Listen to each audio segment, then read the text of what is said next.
നമ്മുടെ ഹൃദയം ഭഗവാൻ ഇരിക്കാൻ വാസയോഗ്യമായി എന്ന് നമുക്ക് എങ്ങനെ മനസ്സിലാക്കാം?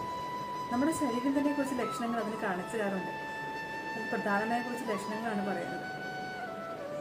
ഭഗവാനെ കുറിച്ച് കൂടുതൽ കാര്യങ്ങൾ അറിയുവാനും അദ്ദേഹത്തിനെ കുറിച്ച് കൂടുതൽ പഠിക്കുവാനും നമുക്ക് താല്പര്യം തോന്നാറുണ്ടോ? സദാസമയം ഭഗവാനെ സ്മരിക്കുവാനും അദ്ദേഹത്തിന് സമ്പൂർണ്ണമായി സമർപ്പിക്കുവാനും നമ്മുടെ മനസ്സിന് ആഗ്രഹം തോന്നാറുണ്ടോ?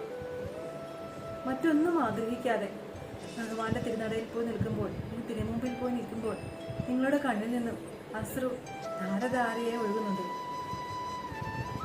ഇന്ദ്രിയങ്ങളെ നമ്മുടെ അടിമകളാക്കാൻ നമുക്ക് സാധിക്കാറുണ്ട്. നമ്മുടെ പ്രിയപ്പെട്ട ആരോ ഒരാൾ നമ്മളിൽ നിന്ന് മറഞ്ഞു പോകുമ്പോൾ നമ്മുടെ മനസ്സിന് പറഞ്ഞറിയിക്കാൻ വയ്യാത്തൊരു വേദന അനുഭവപ്പെടാറുണ്ട്. അത് നിങ്ങൾക്ക് തോന്നാറുണ്ടോ? നിങ്ങൾക്ക് ഈശ്വരൻ എത്ര സമ്പൽ സമൃദ്ധി തന്നിരുന്നാൽ തന്നെയും അതിലൊന്നും മനസ്സൊട്ടാതിരിക്കുക, ലൗകികമായ സുഖഭോഗങ്ങളിൽ പതുക്കെ പതുക്കെ താല്പര്യം കുറഞ്ഞു വരിക എന്നിങ്ങനെയുള്ള ലക്ഷണങ്ങൾ നിങ്ങളുടെ ശരീരം നിങ്ങൾക്ക് കാണിച്ചു തരികയാണെങ്കിൽ വിചാരിച്ചു കൊള്ളുക, നിങ്ങളുടെ ഹൃദയം ഭഗവാനുള്ള വാസയോഗ്യമായി തീർന്നുവെന്ന്. അങ്ങനെയുള്ള ഹൃദയത്തിനെ കൂടുതൽ കൂടുതൽ ശുദ്ധീകരിച്ച് ഭഗവാന് വേണ്ടി സമർപ്പിക്കുക എന്നതാണ് നമ്മുടെ ഓരോ ഭക്തൻ്റെയും ലക്ഷ്യം.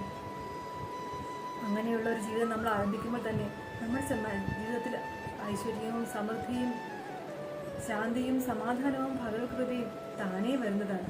നമ്മളൊന്നും അതിൻ്റെ പുറകെ പോകേണ്ട ആവശ്യമേ ഇല്ല. അപ്പം അങ്ങനെയുള്ള ഒരു ഭക്തരാകാൻ നമുക്ക് ഓരോരുത്തർക്കും ശ്രമിച്ചുകൂടെ?